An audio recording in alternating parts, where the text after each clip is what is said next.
ಶುರು ಮಾಡೋಣ ಸರ್. ಹ್ಮ್.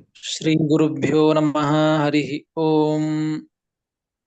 ಶ್ರೀ ಗುರುಭ್ಯೋ ನಮಃ ಹರಿ ಓಂ. ನಾರಾಯಣಾಯ ಪರಿಪೂರ್ಣ ಗುಣಾರ್ಣವಾಯ ನಾರಾಯಣಾಯ ಪರಿಪೂರ್ಣ ಗುಣಾರ್ಣವಾಯ ಬೋಧಯ ಸ್ಥಿತಿಲಯೋ ನಿಯತಿಪ್ರದಾಯ ವಿಶ್ವೋದಯ ಸ್ಥಿತಿಲಯೋನ್ನಿಯತಿ ಪ್ರದಾಯ ಜ್ಞಾನಪ್ರದಾಯ ವಿಬುಧಾಸುರಸೌಖ್ಯ ದುಃಖ ಜ್ಞಾನಪ್ರದಾಯ ವಿಬುಧಾಸುರ ಸೌಖ್ಯ ದುಃಖ ತತ್ಕಾರಣಾಯ ವಿತತಾಯ ನಮೋ ನಮಸ್ತೆ. ಸತ್ಕಾರಣಾಯ ವಿದತಾಯ ನಮೋ ನಮಸ್ತೆ.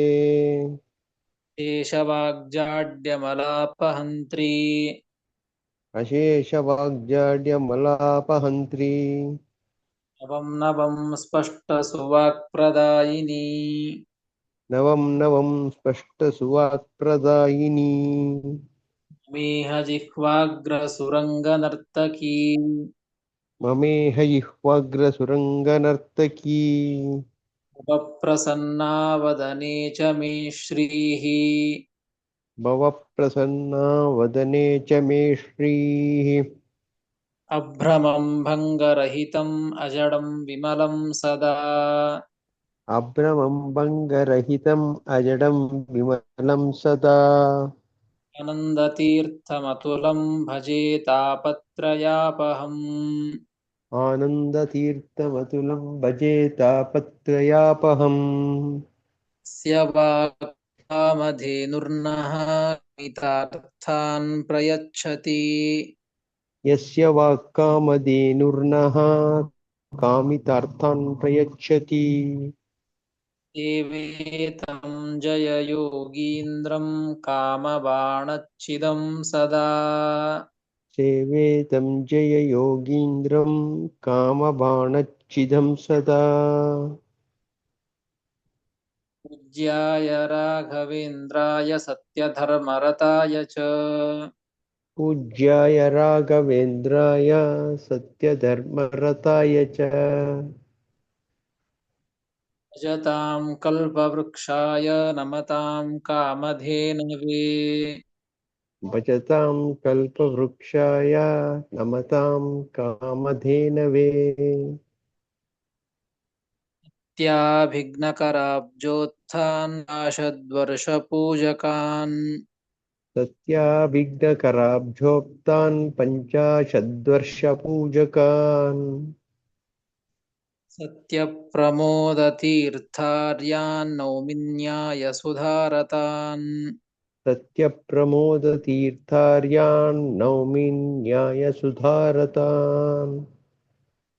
आपामौलिपर्यन्तं गुरूणाम् आकृतिं स्मरेत् ಆಪಾದಮೌಲಿಪರ್ಯಂತಂ ಗುರುಣಾಂ ಆಕೃತಿಂ ಸ್ಮರೇತ್.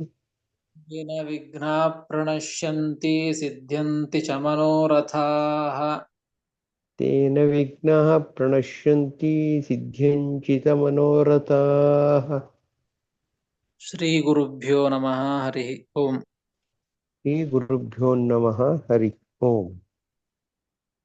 ಶ್ರೀಮನ್ಮಹಾಭಾರತ ತಾತ್ಪರ್ಯ ನಿರ್ಣಯದ ಮೊದಲನೆಯ ಅಧ್ಯಾಯದಲ್ಲಿ ಶ್ರೀಮದ್ ಆಚಾರ್ಯರು ಭಗವಂತ ತಾನು ಯಾವ ರೀತಿಯಾಗಿ ಜಗತ್ತಿನ ಸೃಷ್ಟಿಯಕ್ಕಿಂತ ಮೊದಲಿಗೆ ಇದ್ದು ಸೃಷ್ಟಿಯ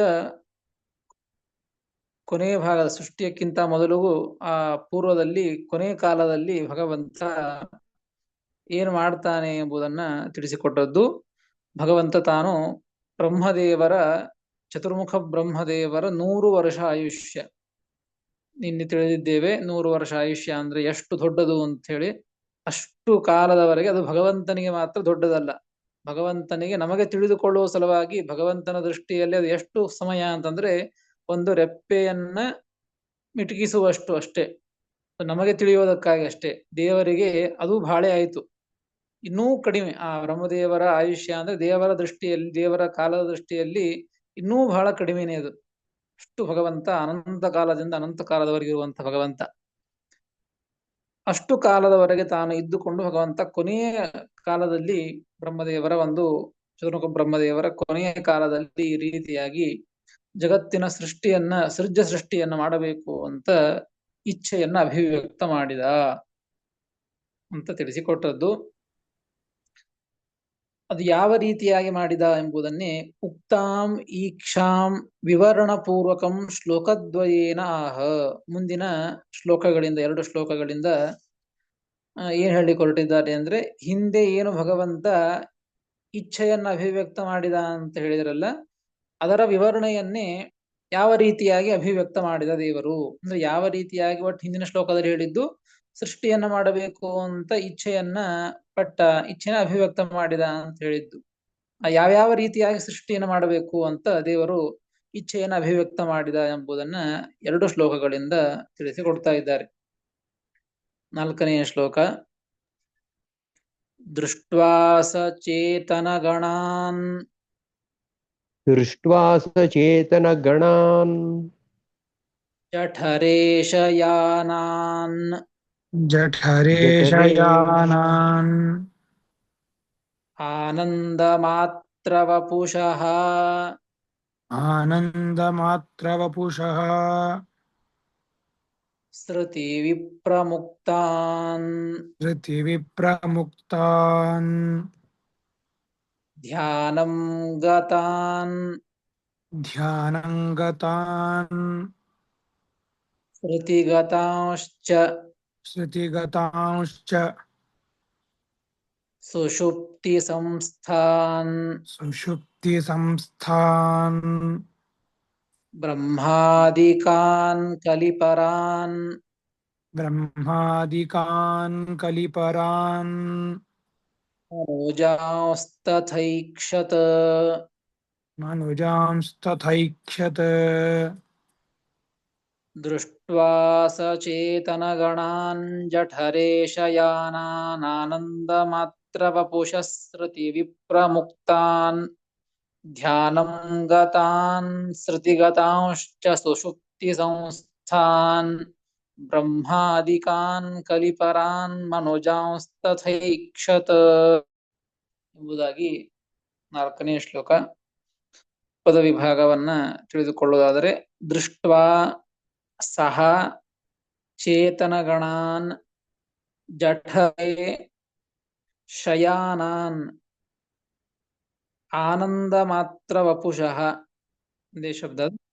ಶಯಾನಾನ್ ಆನಂದ ಮಾತ್ರ ವಪುಷಃ ಶ್ರುತಿ ವಿಪ್ರಮುಕ್ತಾನ್ ಧ್ಯಾನಂ ಗತಾನ್ ಶ್ರುತಿಗತಾನ್ ಚ ಸುಷುಪ್ತಿ ಸಂಸ್ಥಾನ್ ಬ್ರಹ್ಮಾದಿಕಾನ್ ಕಲಿಪರಾನ್ ಮನುಜಾನ್ ತಥಾ ಐಕ್ಷತ ಎಂಬುದಾಗಿ ಪದವಿಭಾಗ. ಹಿಂದೆ ತಿಳಿಸಿದಂತೆ ದೇವರು ಭಗವಂತ ಇಡೀ ಎಲ್ಲ ಜೀವರಾಶಿಗಳನ್ನು ಕೂಡ ತನ್ನ ಜಠರದೊಳಗೆ ತಾನು ಭಗವಂತ ಇಟ್ಟುಕೊಂಡಿದ್ದ. ಆ ಉದರದೊಳಗೆ ಇರುವಂತಹ ಎಲ್ಲ ಜೀವರಾಶಿಗಳನ್ನ ಅಂತ ಅರ್ಥ. ಅದನ್ನು ಹೇಳ್ತಾ ಇದ್ದಾರೆ. ದೃಷ್ಟ್ವಾ ಸಚೇತನಗಣಾನ್ ಜಠರೇ ಶಯಾನಾನ್. ಜಠರೇ ಶಯಾನಾನ್. ಸಹ ಅಂದ್ರೆ ಹಿಂದೆ ಬಂದದ್ದು ನಾರಾಯಣ. ಸಹ ಎಂಬ ಶಬ್ದದಿಂದ ನಾರಾಯಣನನ್ನೇ ತೆಗೆದುಕೊಳ್ಳಬೇಕು. ಸಹ ಅಂದ್ರೆ ಭಗವಂತ, ದೇವರು ನಾರಾಯಣ ಏನ್ ಮಾಡಿದ ಅಂದ್ರೆ, ಹಿಂದೆ ಹೇಳಿದ್ದಾರೆ ಇಚ್ಛೆಯನ್ನ ಪಟ್ಟ ಅಂತ ಹೇಳಿ. ಆ ಹೇಗೆ ಇಚ್ಛೆಯನ್ನು ಪಟ್ಟನಲ್ಲ, ಅದರ ಒಂದು ವಿವರಣೆಯನ್ನ ಮಾಡ್ತಾ ಇದ್ದದ್ದು. ಹಿಂದೆ ಹೇಳಿದ್ದಷ್ಟೇ, ಇಚ್ಛೆಯನ್ನ ಪಟ್ಟ ಅಂತ ಇಷ್ಟು ಹೇಳಿದ್ದು. ಅಂದ್ರೆ ಯಾರ್ಯಾರನ್ನ ಹಿಂಗ ಏನೇನ್ ಮಾಡ್ಬೇಕು, ಯಾವ ರೀತಿಯಾಗಿ ಇಚ್ಛೆ ಪಟ್ಟ ಅಂತ 3ನೇ ಶ್ಲೋಕದಲ್ಲಿ ಹೇಳಿಲ್ಲ. ಈ ಶ್ಲೋಕದಲ್ಲಿ ಅದರ ವಿವರಣೆಯನ್ನ ಮಾಡ್ತಾ ಇದ್ದದ್ದು. ಸಹ ನಾರಾಯಣನು ಏನ್ ಮಾಡಿದ ಅಂದ್ರೆ, ಜಠರೇ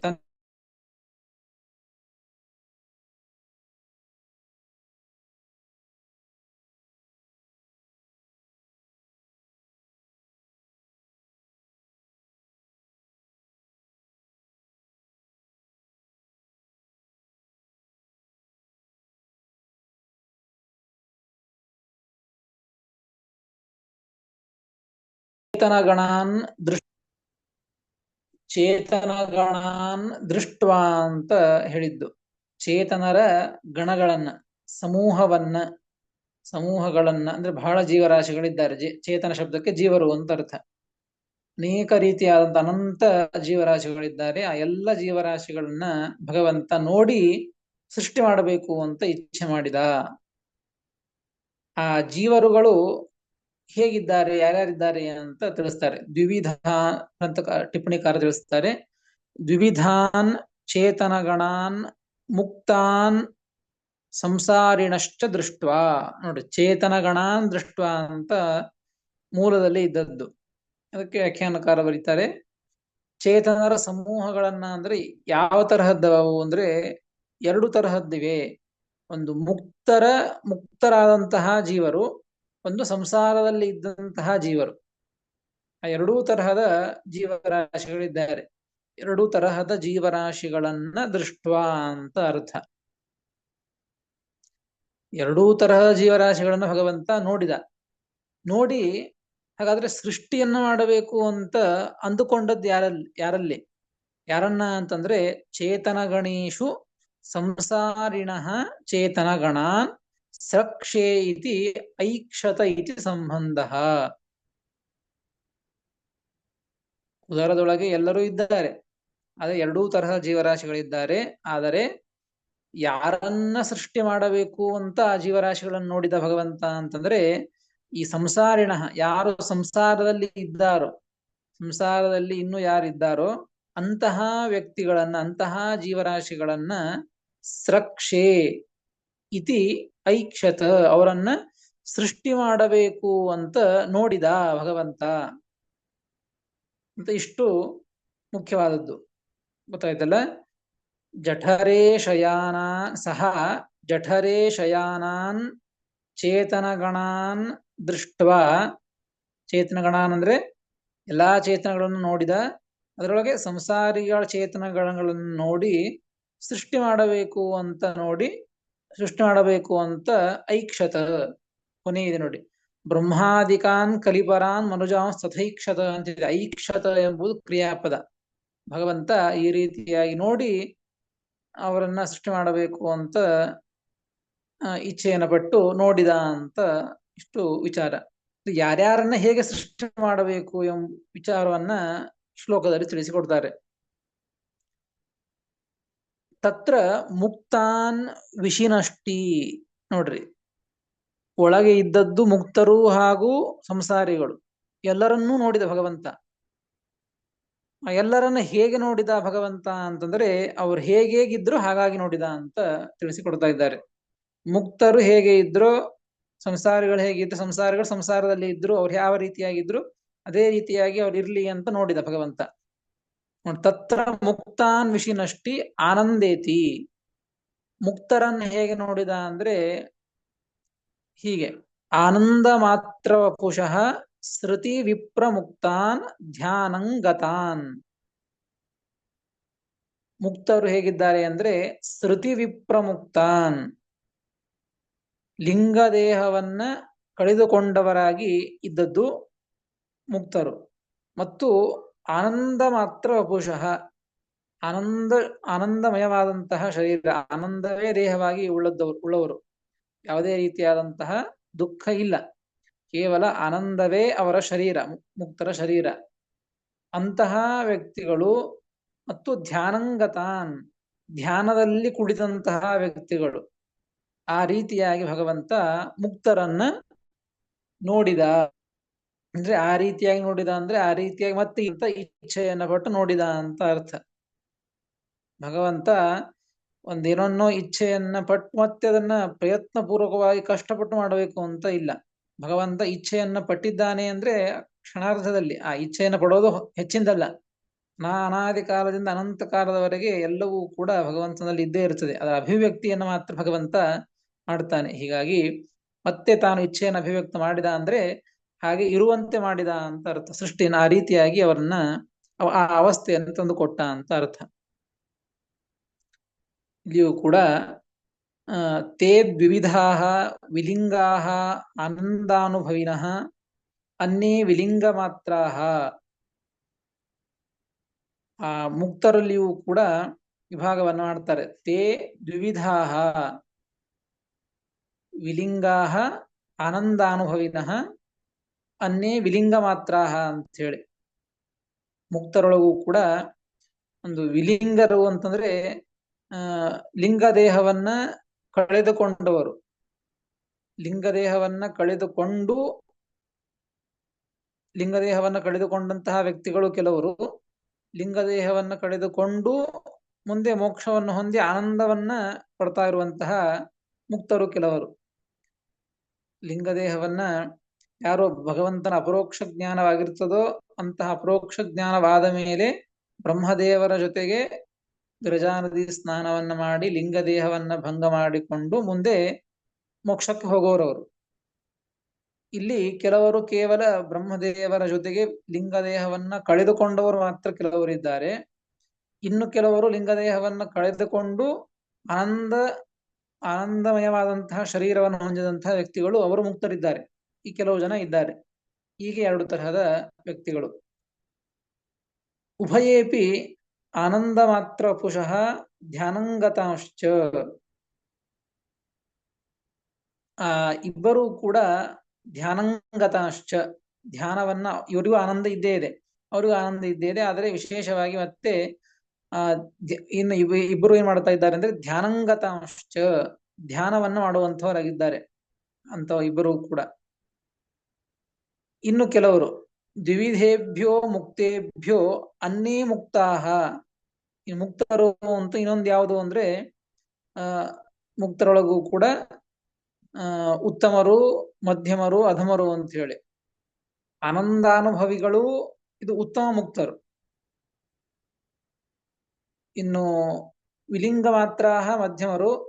ಇನ್ನು ಮುಕ್ತಾಹ ಇನ್ನು ಕೆಲವರು ಯಾರು ಅಂದ್ರೆ ಅಧಮರು ಅಂದ್ರೆ ಯಾರು ಅಂದ್ರೆ ವಿಲಿಂಗಾಹ ದುಃಖ ಮಾತ್ರ ಅಪಶೋಪಿ ಜ್ಞೇಯಾಹ. ನೋಡಿ, ಮುಕ್ತರು ಅಂದ್ರೆ ಈ ತಮೋಲೋಕವನ್ನ ಅಂಧಂತಮಸ್ಸಿಗೆ ಹೋಗುವಂತವ್ರನ್ನ ಮುಕ್ತರೇ ಅಂತ ಕರೆಯೋದು. ಮುಕ್ತರು ಅಂದ್ರೆ ಈ ಸಂಸಾರದಿಂದ ಮುಕ್ತರಾದವರನ್ನ ಮುಕ್ತರು ಅಂತ ಕರೆಯೋದು. ಸಂಸಾರದಿಂದ ಮುಕ್ತಿಯನ್ನು ಪಡೆದು ಒಳ್ಳೆಯ ಕರ್ಮಗಳನ್ನ ಮಾಡಿ ಭಗವಂತ ಅನುಗ್ರಹವನ್ನು ಪಡೆದವರು, ಅವರು ಸಂಸಾರದಿಂದ ಮುಕ್ತರಾಗ್ತಾರೆ, ಮೋಕ್ಷವನ್ನು ಹೊಂದ್ತಾರೆ, ಅಲ್ಲಿ ಆನಂದವನ್ನು ಹೊಂದ್ತಾರೆ. ಇನ್ನು ಕೆಲವರು ಸಂಸಾರ ಬಹಳ ಕೆಟ್ಟ ಕೆಲಸ ಮಾಡ್ತಾ ಮಾಡ್ತಾ ಸಂಸಾರದಿಂದ ಮುಕ್ತರಾಗಿ ಅವರು ತಮೋಲೋಕಕ್ಕೆ ಹೋಗ್ತಾರೆ, ಅವರು ಮುಕ್ತಾರೆ. ಅವರ ದೇಹ ಹೇಗೆ ಅಂದ್ರೆ ದುಃಖ ಮಾತ್ರ ಅಪುಷಃ ಜ್ಞೇಯಾಹ, ದುಃಖಮಯ ಅವರ ಶರೀರ, ಆ ರೀತಿಯಾದಂತಹ ಮುಕ್ತರು. ಹೀಗಾಗಿ ಈ ಮೂರು ತರಹದ ವ್ಯಕ್ತಿಗಳನ್ನು ಕೂಡ ಭಗವಂತ ಅವರು ಹೇಗಿದ್ದಾರೋ ಹಾಗೆ ನೋಡಿದ ಅಂತ ಅರ್ಥ. ಗೊತ್ತಾಯ್ತಲ್ಲ? ಆನಂದ ಮಾತ್ರ ಕುಶಃ ಶ್ರುತಿ ವಿಪ್ರಮುಕ್ತಾನ್ ಧ್ಯಾನಂಗತಾನ್ ತಥಾ ದೃಷ್ಟ್ವಾ ತಥಾ ಐಕ್ಷತ. ಇನ್ನು ಅಮುಕ್ತರಿದ್ದಾರೆ ನೋಡಿ, ಒಟ್ಟು ಎರಡು ತರಹದಿದ್ದದ್ದು ಅಂತ ಹೇಳಿದ್ದು. ಮುಕ್ತರು ಜೀವರಾಶಿಗಳು ಮತ್ತು ಸಂಸಾರಿಗಳು ಅಂತ ಹೇಳಿದ್ದು. ಆ ಅಮುಕ್ತರೊಳಗೂ ಕೂಡ ಅವರ ವಿಭಾಗವನ್ನು ಮಾಡಿ ತಿಳಿಸ್ತಾರೆ. ಅಮುಕ್ತಾನ್ ವಿಷಿನಷ್ಟಿ, ಅಮುಕ್ತರೊಳಗೂ ಕೂಡ ಮತ್ತೆ ಮೂರು ವಿಧ ಅಂತ ಹೇಳ್ತಾರೆ. ಶ್ರುತಿಗತಾನ್ ಸುಷುಪ್ತಿ ಸಂಸ್ಥಾನ್, ಶ್ಲೋಕದಲ್ಲಿದೆ ನೋಡಿ, ಧ್ಯಾನಂಗತಾನ್ ಶ್ರುತಿಗತಾಂಶ್ಚ ಸುಷುಪ್ತಿ ಸಂಸ್ಥಾನ್. ಅದ್ರ ಮೇಲಿಂದು ಮುಕ್ತರಿಗೆ ಸಂಬಂಧಪಟ್ಟದ್ದು. ಆನಂದ ಮಾತ್ರ ಪುಷಃ ಶ್ರುತಿ ವಿಪ್ರಮುಕ್ತಾನ್ ಧ್ಯಾನಂಗತಾನ್, ಇದು ಮುಕ್ತ ಜೀವರಿಗೆ ಸಂಬಂಧಪಟ್ಟದ್ದು. ಇನ್ನು ಅಮುಕ್ತ ಜೀವರು ಅಂದ್ರೆ ಯಾರು ಅಂದ್ರೆ ಶ್ರುತಿಗತಾಂಶ್ಚ ಸುಷುಪ್ತಿ ಸಂಸ್ಥಾನ್. ಶ್ರುತಿಗತಾನ್, ಸುಷುಪ್ತಿಯಲ್ಲಿ ಸಂಸಾರದಲ್ಲಿ ಇದ್ದಂತಹ ವ್ಯಕ್ತಿಗಳು ಮತ್ತು ಸುಷುಪ್ತಿಯನ್ನ ಪಡೆದುಕೊಂಡಂತಹ ವ್ಯಕ್ತಿಗಳು ಅಂತ ಅರ್ಥ. ಅಂದ್ರೆ ಈ ಭಗವಂತನ ಉದರದೊಳಗೆ ಈ ಅಮುಕ್ತರಾದಂತಹ ಜೀವರು ಸುಷುಪ್ತಿಯನ್ನ ಹೊಂದಿದ್ದು, ಅವರಿಗೆ ಯಾವುದೇ ರೀತಿಯಾದಂತಹ ಜ್ಞಾನಾದಿಗಳು ಇರಲಿಲ್ಲ, ಯಾವ ಜ್ಞಾನವೂ ಇರಲಿಲ್ಲ ಅವರಿಗೆ. ಜ್ಞಾನ ಇಲ್ಲ ಅಂದಮೇಲೆ ಆ ಜ್ಞಾನ ಇದ್ದರೆ ಇಚ್ಛಾ ಪ್ರಯತ್ನಗಳು ಹುಟ್ಟೋದು. ಜ್ಞಾನವೇ ಇಲ್ಲ ಅಂದ ಮೇಲೆ ಇಚ್ಛೆನೂ ಇಲ್ಲ, ಪ್ರಯತ್ನ ಇಲ್ಲ, ಪ್ರವೃತ್ತಿ ಯಾವುದೂ ಇದ್ದಿದ್ದಿಲ್ಲ ಆ ಜೀವರಗಳಲ್ಲಿ, ಅಮುಕ್ತ ಜೀವರಗಳಲ್ಲಿ. ಹೀಗಾಗಿ ಆದ್ರೆ ಮುಕ್ತ ಜೀವರಗಳಲ್ಲಿ ಮಾತ್ರ ಜ್ಞಾನ ಇತ್ತು. ಆದರೆ ಜ್ಞಾನ ಇದ್ದರೂ ಕೂಡ ಅವರು ಅದರಿಂದ ಯಾವುದೇ ರೀತಿಯಾದಂತಹ ಕಾರ್ಯವನ್ನ ಮಾಡ್ತಾ ಇರಲಿಲ್ಲ. ಆ ರೀತಿಯಾಗಿ ಅವರನ್ನ ಇಟ್ಟುಕೊಂಡಿದ್ದ. ಮತ್ತೆ ಅವರನ್ನ ಅದೇ ಮೊದಲಿಗೆ ಯಾವ ರೀತಿಯಾಗಿ ಇದ್ರು ಆ ರೀತಿಯಾಗಿ ನೋಡಿದ ಭಗವಂತ. ಇನ್ನ ಈ ಅಮುಕ್ತರಾದಂತಹ ಜೀವರು ಏನಿದ್ದಾರಲ್ಲ ಅವ್ರ ವಿಭಾಗವನ್ನು ತಿಳಿಸ್ತಾ ಇದ್ದಾರೆ.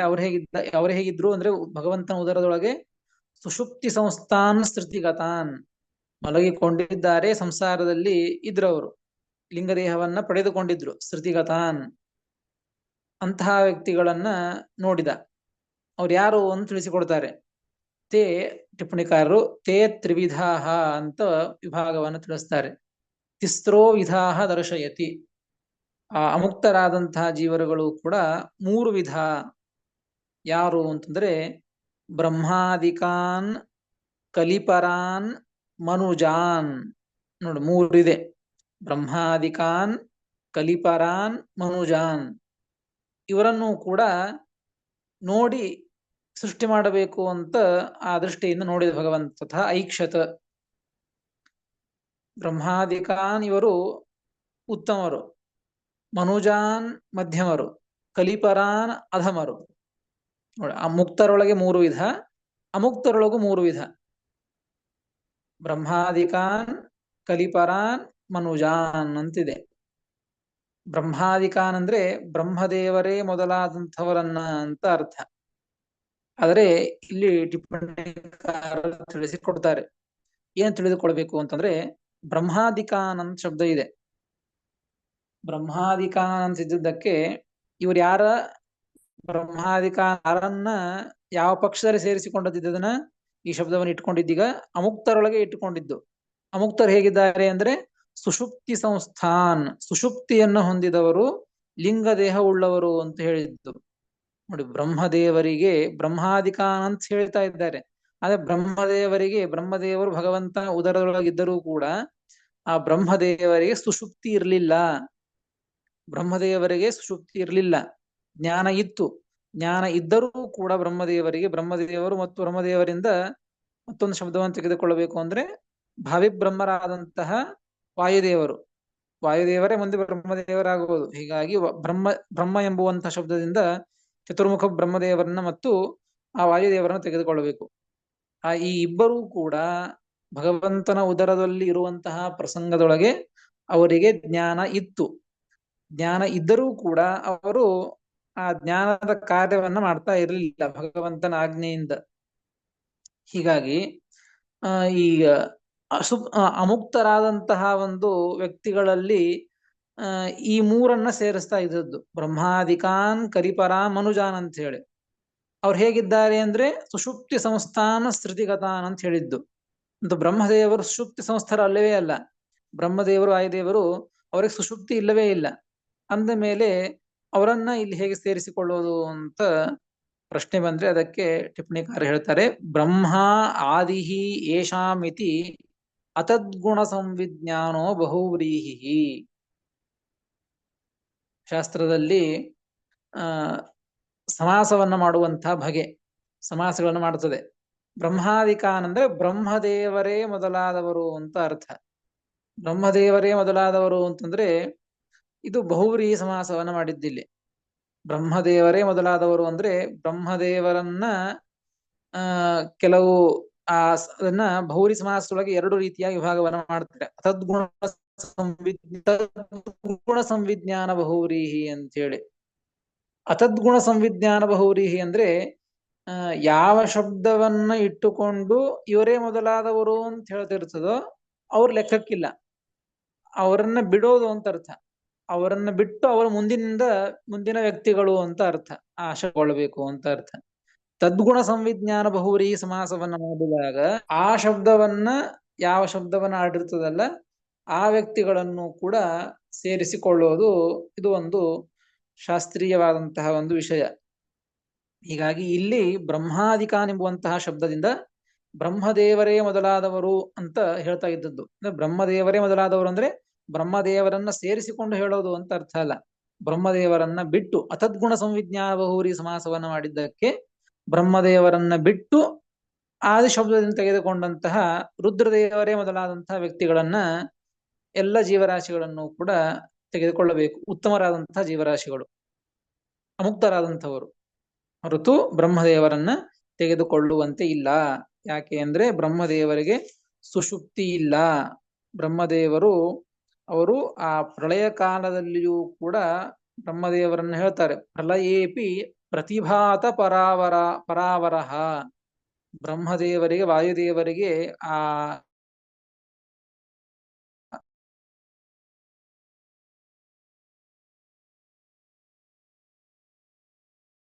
ಆ ಮಾತ್ರದಲ್ಲಿ ಆ ಬ್ರಹ್ಮದೇವರಿಗೆ ವಾಯುದೇವರಿಗೆ ಆಗ್ತದೆ. ಎಲ್ಲದರ ಜ್ಞಾನವೂ ಕೂಡ ಅವರಿಗೆ ಇದೆ ಆ ಪ್ರಸಂಗದೊಳಗೂ ಕೂಡ. ಹಾಗಿದ್ದಾಗ ಅವರು ಮಲಗಿಕೊಂಡಿದ್ದಾರೆ ಅಂತ ಹೇಳೋದು ಇದು ಯೋಗ್ಯ ಅಲ್ಲ. ಅನೇಕ ಶಾಸ್ತ್ರ ಪ್ರಮಾಣಕ್ಕೆ ಅನುಗುಣವಾಗಿ ಆ ರೀತಿಯಾಗಿ ಬ್ರಹ್ಮದೇವರಿಗೆ ಜ್ಞಾನ ಇದೆ ಅಂತ ಹೇಳುವಾಗ ಇಲ್ಲಿ ಬ್ರಹ್ಮದೇವರ ಶಬ್ದವನ್ನ, ಆ ಶಬ್ದ ಇದ್ದರೂ ಕೂಡ ಅದನ್ನ ಇಟ್ಟುಕೊಳ್ಳದೇನೆ ಅತದ್ಗುಣ ಸಂವಿಜ್ಞಾನ ಬಹುರಿ ಸಮಾಸವನ್ನ ಮಾಡಿಕೊಂಡು ರುದ್ರದೇವರೇ ಮೊದಲಾದಂತಹ ವ್ಯಕ್ತಿಗಳನ್ನ ಇಟ್ಟುಕೊಳ್ಬೇಕು. ಇವರು ಉತ್ತಮರು. ಇನ್ನೊಂದು ಶಬ್ದ ಇದೆ ನೋಡಿ, ಮನುಜಾನ್ ಅಂತಿದೆ. ಮನುಷ್ಯರು ಇವರು ಮಧ್ಯಮರು, ಮಧ್ಯಮ ಅಮುಕ್ತರು. ಇನ್ನು ಕಲಿಪರಾನ್, ಕಲಿ ಮೊದಲಾದಂತಹ ದುಷ್ಟರು, ಇವರು ಅಧಮರಾದಂತಹ ಅಮುಕ್ತರು. ಈ ಎಲ್ಲ ವ್ಯಕ್ತಿಗಳು, ಎಲ್ಲ ಜೀವರಾಶಿಗಳನ್ನು ಕೂಡ ಭಗವಂತ ಐಕ್ಷತ, ಸೃಷ್ಟಿ ಮಾಡಬೇಕು ಇವರನ್ನ ಅಂತ ಇಚ್ಛೆ ಮಾಡಿದ. ಇನ್ನು ಮುಕ್ತರನ್ನ ಅವ್ರು ಹೇಗಿದ್ರು ಹಾಗೆ ನೋಡಿದ ಭಗವಂತ, ಇವರನ್ನು ಈ ರೀತಿಯಾಗಿ ನೋಡಿದ ಎಂಬುದಾಗಿ ದೃಷ್ಟ್ವಾಸ ಚೇತನಗಣಾನ್ ಜಠರೇ ಶಯಾನಾನ್ ಆನಂದ ಮಾತ್ರ ವಪುಷಃ ಶ್ರುತಿ ವಿಪ್ರಮುಕ್ತಾನ್ ಧ್ಯಾನಂಗತಾನ್ ಸ್ತೃತಿಗತಾಂಶ್ಚ ಸುಷುಪ್ತಿ ಸಂಸ್ಥಾನ್ ಬ್ರಹ್ಮಾದಿಕಾನ್ ಕಲಿಪರಾನ್ ಮನುಜಾಂಸ್ತಥೈಕ್ಷತ. ನೋಡಿ, ಈ ಶ್ಲೋಕದ ಅವತಾರಿಕೆಯನ್ನು ಕೊಡುವಾಗ ಹೇಳಿದ್ದೇನು, ಉಕ್ತಾಮೀಕ್ಷಾಂ ವಿವರಣ ಪೂರ್ವಕಂ. ಹಿಂದೆ ಭಗವಂತ ಸೃಷ್ಟಿಯನ್ನ ಮಾಡಬೇಕು ಅಂತ ಇಚ್ಛೆಯನ್ನ ಮಾಡಿದ ಅಂತ ಹೇಳಿದರಲ್ಲ, ಅದರ ವಿವರಣೆ ಹೇಗೆ ಇಚ್ಛೆ ಮಾಡಿದ ಅಂತ ಹೇಳೋದನ್ನೇ ಈ ಎರಡು ಶ್ಲೋಕಗಳಿಂದ, ಮುಂದಿನ ಎರಡು ಶ್ಲೋಕಗಳಿಂದ ತಿಳಿಸಿಕೊಡುತ್ತದೆ ಅಂತ ಅವತಾರಿಕೆಯನ್ನು ಕೊಟ್ಟದ್ದು. ಈ ಶ್ಲೋಕದಲ್ಲಿ ಮಾತ್ರ ಶ್ರೀಮದಾಚಾರ್ಯ ತಿಳಿಸಿಕೊಟ್ಟದ್ದು ಈ ರೀತಿಯಾಗಿ ತನ್ನ ಉದರದೊಳಗಿರುವಂತಹ ಮುಕ್ತರಲ್ಲಿ ಮೂರು ತರಹದ ಮುಕ್ತರು, ಅಮುಕ್ತರಲ್ಲಿಯೂ ಕೂಡ ಮೂರು ತರಹದ ಅಮುಕ್ತರು, ಅವರನ್ನ ನೋಡಿದ.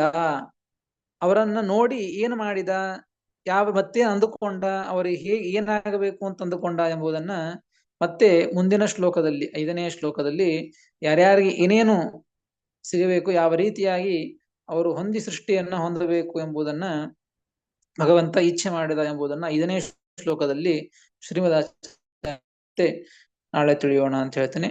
ಶ್ರೀಕೃಷ್ಣಾರ್ಪಣಮಸ್ತು. ಹರೇ ನಮಃ. ಆಚಾರ್ಯ ನಮಸ್ಕಾರ. ಆಚಾರ್ಯ ಹರೇ ನಮ. ಆಚಾರ್ಯ ಹೇಳಿ. ಅದು ಮುಕ್ತರಲ್ಲಿ 3 ವಿಧ ಅಂತ ಹೇಳಿದಾರೆ ಆಚಾರ್ಯ. ಅದರಲ್ಲಿ ಒಂದು ಆನಂದ ಮಾತ್ರ ವಪುಷಃ, ಒಂದು ಅದರಲ್ಲಿ 3 ವಿಧ ಯಾವ್ಯಾವ ಅಂತ ಹೇಳಿದ್ರೆ, ಒಂದು ಅವರು ಮುಕ್ತರಾಗಿ ಬಟ್ ಆದ್ರೆ ಇವರು ಅಂಧ ತಮಸ್ಗೆ ಹೋಗೋರು. ಇನ್ನೊಂದು ಮುಕ್ತರಲ್ಲಿ ಆನಂದದಿಂದ ಇರೋದ್ರಲ್ಲಿ 2 ವಿಧ ಅಂತ ಹೇಳಿದಾರೆ. ಅದರಲ್ಲಿ ಧ್ಯಾನ ಪರವಾಗಿ ಒಂದು, ಇನ್ನೊಂದು ಯಾವ್ದು ಅಂತ ಗೊತ್ತಾಗ್ಲಿಲ್ಲ ಆಚಾರ್ಯ. 3 ವಿಧ, ಅದರಲ್ಲಿ ಮುಕ್ತರಲ್ಲಿ 3 ವಿಧ ಯಾವ್ದು ಅಂತ. ಆನಂದಾನುಭವಿನಃ ಅಂತ ಒಂದು, ಲಿಂಗದೇಹವನ್ನ ಕಳೆದುಕೊಂಡು ಮೋಕ್ಷವನ್ನು ಹೊಂದಿದ್ದಾರೆ. ಲಿಂಗದೇಹ ಕಳೆದುಕೊಂಡ ಮಾತ್ರಕ್ಕೆ ಮೋಕ್ಷ ಆಗಿದೆ ಅಂತ ಅರ್ಥ ಅಲ್ಲ. ಬ್ರಹ್ಮದೇವರ ಜೊತೆಗೆ ಲಿಂಗದೇಹವನ್ನು ಕಳೆದುಕೊಂಡ ಆದ ಮೇಲೆಯೂ ಕೂಡ ಭಗವಂತ ತಾನು ಇಚ್ಛೆಯನ್ನು ಮಾಡಿ ಭಗವಂತನ ಪ್ರಸಾದ ಆಗಬೇಕು. ಪ್ರಸಾದ ಆಗುವವರೆಗೂ ಅಲ್ಲೇ ಮೋಕ್ಷ ಹೊರಗೆ ಕಾಯ್ತಾ ಇರಬೇಕು ಬ್ರಹ್ಮದೇವರ ಜೊತೆಗೆ ಅವರು.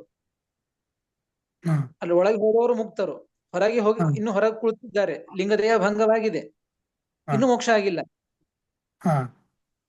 ಅವರು ಮುಕ್ತರಿದ್ದಂಗೆ ಒಂಥರ, ಲಿಂಗದೇಹ ಭಂಗವಾಗಿದ್ದಕ್ಕೆ ಒಂಥರ ಮುಕ್ತಿ ಆದಂಗೆ ಅವರಿಗೆ, ಮೋಕ್ಷ ಮೋಕ್ಷ ಆದಂಗೆ. ಹೀಗಾಗಿ ಅವರು ಮುಕ್ತರು. ಇನ್ನೊಬ್ಬರು ಅಂದ್ರೆ ಅಧಮರು, ತಮೋಯೋಗಿಯಾದಂತಹ ಜೀವ. ಸೊ ಈ ಧ್ಯಾನಂಗತನ್ ಅನ್ನೋದು ಧ್ಯಾನ ಮಾಡ್ಕೊಂಡಿರ್ತಾರೆ ಅನ್ನೋದು ಆ ತರ ಬರುತ್ತೆ. ಆ ಅರ್ಥದಲ್ಲಿ ತಗೋಬೇಕು ಆಚಾರ್ಯ. ಧ್ಯಾನಂಗತನ್ ಅನ್ನೋದು ಧ್ಯಾನದಲ್ಲಿ ಇರ್ತಾರೆ ಅಂತ ಅನ್ನೋ ತರ ತಗೋಬೇಕು. ಅವ್ರಿಬ್ರು ಅಂದ್ರೆ ಈ ಮುಕ್ತರಲ್ಲಿ ಮುಕ್ತಿಯ ಹೊಂದಿರೋರು, ಮುಕ್ತಿಗೋಸ್ಕರ ವೆಯ್ಟ್ ಮಾಡ್ತಿರೋರು ಇಬ್ರು ಧ್ಯಾನಂಗತ, ಇಬ್ರು ಅದರಲ್ಲಿ ಇರ್ತಾರೆ ಅಂತ ಆ ತರ ಹೌದು. ಆದ್ರೆ ಇನ್ನೊಬ್ರು ಅಲ್ಲ, ಇನ್ನೊಬ್ರು ಅವ್ರು ತಮೋ ಯೋಗ್ಯರಷ್ಟೇ. ತಮೋ ಯೋಗ್ಯರ ಆಚಾರ್ಯ. ಸರಿ, ಹರೇನು ಹರೇ ನಮ ಆಚಾರ್ಯ.